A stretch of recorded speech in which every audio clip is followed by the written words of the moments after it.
மலையாள பிக் பாஸில் தெலுங்கு பிக் பாஸ்லயாச்சும் காமனஸ்னு ஒரு விஷயம் போட்டு அதில் ஒன்று பண்ணாங்க. மலையாள பிக் பாஸ் என்ன பண்ணாங்கன்னா லெஸ்பியன் கப்புள்ஸை உள்ளே போட்டு இன்னும் கொஞ்சம் கான்ட்ரவர்சி ஆக்கி இன்னும் கொஞ்சம் கேல்குலேட்டிவ் ரிஸ்க்கை வந்து எக்ஸ்ட்ராவே எடுத்திருக்காங்க. ஸோ ஆடியன்ஸ் நடுவில் மலையாள பிக் பாஸ் வந்து தெலுங்கு பிக் பாஸ்க்கு முன்னாடியே ஸ்டார்ட் ஆயிடுச்சு. கிட்டத்தட்ட ஒரு 7-8 வீக்ஸ் ஆயிடுச்சுன்னு நினைக்கிறேன் அது ஆல்மோஸ்ட்.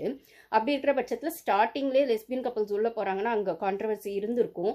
இல்லைனா மலையாள பிக் பா என்ன சொல்கிறது மலையாள ஆடியன்ஸ் வந்து அதை அக்செப்ட் பண்ணியிருப்பாங்க. அப்படி இருக்கிற பட்சத்தில் வைல்டு கார்டு என்ட்ரியாக உள்ளே போனவங்களில் 2 பேர் மஸ்தானே, அப்புறம் இன்னொருத்தங்க யாரோ போல் கொஞ்சம் அட்ராசிட்டியாக இருந்திருக்காங்க. அதில் இன்னொருத்தவங்க என்ன பண்ணியிருக்காங்கன்னா உள்ளே போயிட்டு எல்லாருக்கிட்டையுமே கொஞ்சம் அட்ராசிட்டி காட்டுற மாதிரி அந்த லெஸ்பியன் கப்புள்ஸ் கிட்டேயுமே வந்து அவங்க பேர் வந்து நூரா ஆதிலான்னு நினைக்கிறேன்.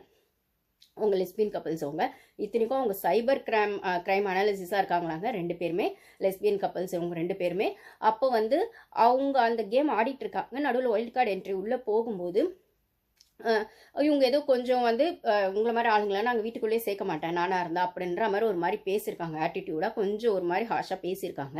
அப்போ அது வந்து வீக்கெண்ட் எபிசோடில் ஒரு பஞ்சாயத்தாக வரும்போது மோகன்லால் சார் வந்து சொல்லியிருக்காரு, இந்த மாதிரி உன் வீட்டில் நீ சேர்க்கலை அப்படிங்கிறது உன்னோட இஷ்டம், நான் என் வீட்டில் சேர்ப்பேன், எங்களுக்கு இஷ்டம் இருந்ததுன்னா பிபி டீமே அவங்களை உள்ளே அனுப்பியிருக்கோம், நீ யார் அவங்கள வந்துட்டு மட்டன் தட்டி பேசுறதுக்கு, உனக்கு இஷ்டம் இருந்தால் இந்த ஷோவில் ஏறி, இல்லைனா நீ வெளில போ அப்படிங்கிற மாதிரி சொல்லி அவங்க லெஸ்பியன் கப்பல்ஸ்க்கு அந்த சப்போர்ட்டே இவர் கொடுத்துருக்காரு. ஸோ பிபி டீம் அவங்கள பிளான் பண்ணி உள்ளே அனுப்பியிருக்காங்க. அவங்கள ஃபஸ்ட்டே வெளில அனுப்பினா ஆடியன்ஸும் ஓட்டிங்கில் வெளில வந்துட்டு இருப்பாங்க, இல்லை அட்லீஸ்ட் ஒருத்தராச்சும் வந்திருப்பாங்க.